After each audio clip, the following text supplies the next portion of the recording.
Hello students, आज की इस वीडियो में हम लोग सीखने वाले हैं कि ऐसे राइटिंग को कैसे लिखा जाता है।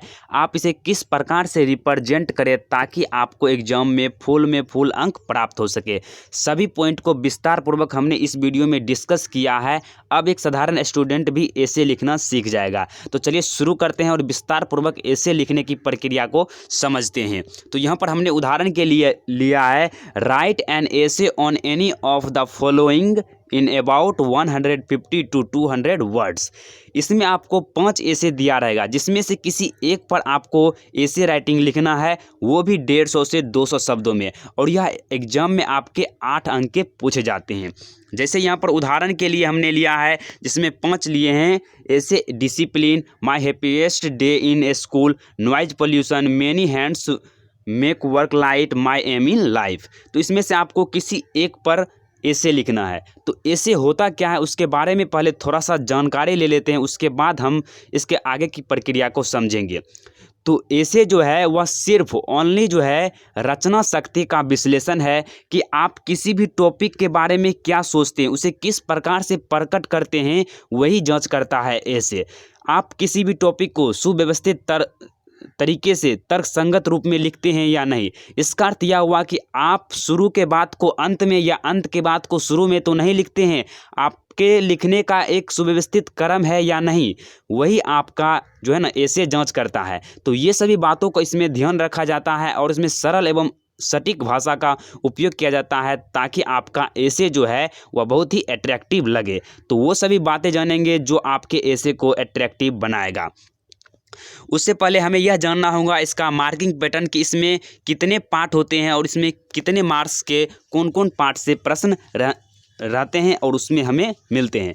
तो यहाँ पर देखिए 4 पार्ट बनाए हुए हैं कि ये 4 पार्ट में डिवाइड होता है ऐसे आपका, और उसी से आपका इसमें मार्क्स मिलता है। जैसे पहला हो गया टाइटल या हेडिंग। जो टाइटल और हेडिंग होता है, जैसे डिसिप्लिन हो गया, नॉइज पोल्यूशन हो गया, ये आपका टाइटल है। अगर आप टाइटल ऊपर में लिख देते हैं तो उसका आपको 1 मार्क्स मिलता है। उसके बाद है कंटेंट। कंटेंट जो है वह आपके ऐसे का मुख्य भाग होता है, जिसके अंतर्गत आप इम्पोर्टेंस लिखते हैं, प्रॉफिट लिखते हैं, लॉस लिखते हैं, इसका प्रॉब्लम है तो उसका सॉल्यूशन लिखते हैं। तो ये सभी बातों को आप कंटेंट के अंतर्गत लिखते हैं और इसमें आपको 4 मार्क्स मिलते हैं। उसके बाद है तीसरा में ग्रामर। तो ग्रामर से आपको 2 मार्क्स इसमें मिलते हैं।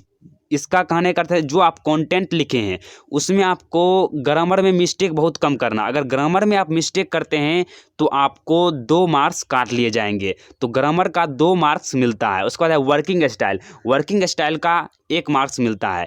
वर्किंग स्टाइल के अंतर्गत क्या होते हैं, तो इसके अंदर आप किसी फैक्ट को डाल सकते हैं, स्टेटमेंट डाल सकते हैं, कोट्स को डाल सकते हैं। तो ये होता क्या है, तो जिस प्रकार से आप स्टेटमेंट मतलब कथन, कोई महान व्यक्ति ने या किसी ने इस एजुकेशन या कोई विषय वस्तु पर अपना कथन कहें, तो उस कथन को आप पहले लिखकर उसके बाद अपना ऐसे को लिखना शुरू कीजिएगा तो ज़्यादा ही अट्रैक्टिव लगेगा। जैसे यहाँ पर हमने एक स्टेटमेंट लिया है, या कोट्स भी इसको कह सकते हैं, कि education is the most powerful weapon which you can use to change the world. ये नेल्सन मंडेला ने कहा था कि एजुकेशन जो है वह एक शक्तिशाली हथियार है, जिसका उपयोग करके हम इसे पूरी दुनिया को बदल सकते हैं।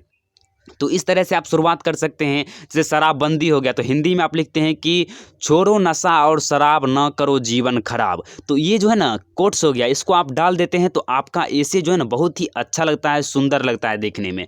अब चलिए जानते हैं इसके प्रक्रिया की कि कंटेंट में क्या आते हैं, टाइटल किस तरह से लिखेंगे, ग्रामर किस तरह से लिखेंगे। और इंग्लिश में अगर हम बहुत कम जानते हैं, थोड़ा बहुत भी आप जानते हैं, तो इस वीडियो के बाद आप बड़े बड़े सेंटेंस बनाना सीख जाइएगा और उसे लिखना आसान हो जाएगा। तो चलिए उसे भी जानते हैं। अब यहाँ से शुरू हो जाता है मेन पॉइंट। ये सभी पॉइंट को आपको ध्यान रखना है, इसी से आप एक अट्रैक्टिव ऐसे लिख सकते हैं। तो सबसे पहले आपको जिस भी विषय वस्तु पर कहा गया है उसका आपको टाइटल देना है, हेडिंग देना है, जिसे आप शीर्षक कहते हैं। जैसे डिसिप्लिन। डिसिप्लिन क्या है, तो यह आपको टॉपिक दे दिया गया, इसको आपको हेडिंग बनाकर ऊपर में इस प्रकार से लिख देना है। इसका आपको 1 मार्क्स मिल जाएगा। सिर्फ इतना लिखिएगा तो आपको 1 मार्क्स मिल जाएगा, सिर्फ हेडिंग या टाइटल लिखने का। तो टाइटल लिख देंगे, उसके बाद जो आपको इंट्रोडक्शन लिखना है। तो इंट्रोडक्शन होता है परिचय। तो इसमें आपको क्या लिखना होता है, तो आप घबरा जाते हैं, इसमें आप सभी चीज़ों को सम्मिलित करके मिलाकर लिख देते हैं, जो कि आपके एसे को बदसूरत बना देता है। तो इंट्रोडक्शन में क्या लिखा जाता है, इसमें हम 2 पॉइंट लिए हैं। आप लिख सकते हैं कि यह पॉइंट जो दिया गया वह है क्या, उससे आप क्या समझते हैं उसी को लिखना है। दूसरी बात, आप कोट से इसमें स्टार्ट कर सकते हैं। कोट कहने का अर्थ है जो हम आपको पहले बताए थे, जैसे शराबबंदी पर, नशा छोड़ो और शराब ना करो जीवन खराब। तो ये होंगे एक तरह से कोट्स, इसको आप डाल सकते हैं शुरू में, उसके बाद लिखना शुरू कर सकते हैं। उसके बाद देखिए होता क्या है, इससे आप क्या समझते हैं वो आप लिख सकते हैं। जैसे डिसिप्लिन की बात करते हैं, तो इसमें आप क्या क्या हो सकता, डिसिप्लिन क्या होते हैं, इससे आप क्या समझते हैं, उसी को 5 से 6 लाइन में आपको लिख देना है। जैसे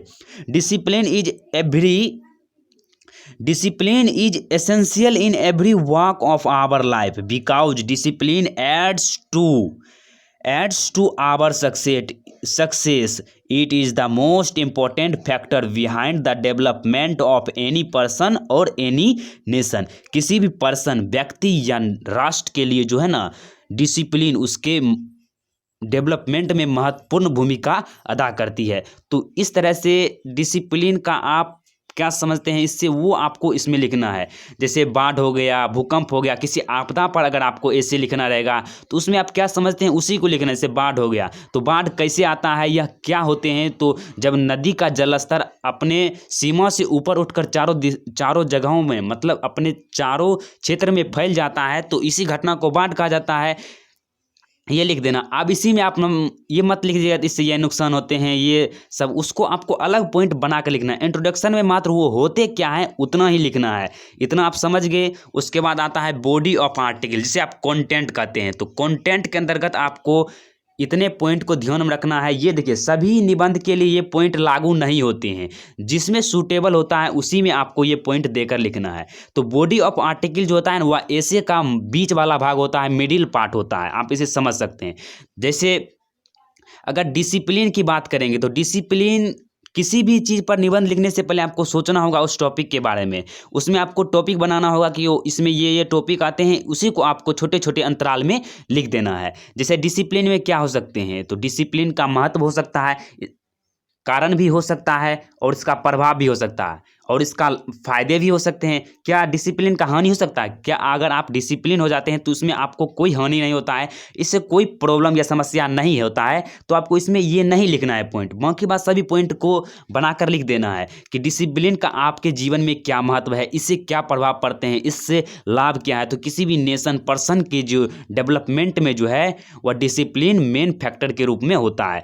तो उस तरह से इसके फायदे को लिख सकते हैं, जिसमें जो सूटेबल लगे वही आप लिखिएगा।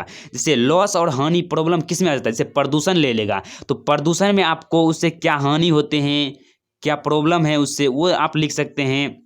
इसके प्रभाव को लिख सकते हैं, कारण लिख सकते हैं, और महत्व तो इसमें होगा ही नहीं प्रदूषण में, और ना ही प्रदूषण से हमें कोई लाभ भी नहीं होता है, तो ये दोनों पॉइंट इसमें नहीं आएंगे, और बाकी बात सभी पॉइंट इसमें आ जाएंगे।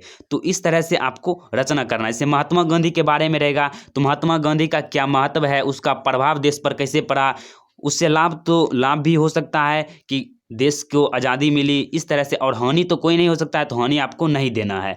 तो इस तरह से आपको टॉपिक के बारे में पहले सोचना है कि इसमें क्या क्या हो सकते हैं। अगर आपको विषय वस्तु दिया रहेगा कि इसमें प्रभाव, कारण, परिचय ये सभी दीजिए, तो आप उसको लिख सकते हैं। अगर नहीं दिया रहेगा तो आप अपना खुद से बनाकर लिखिएगा। उसके बाद चौथा आता है, और यह मोस्ट इम्पोर्टेंट है, कंक्लूजन, मतलब उपसंहार, निष्कर्ष आप क्या निकालते हैं उस पॉइंट से, उस टॉपिक से।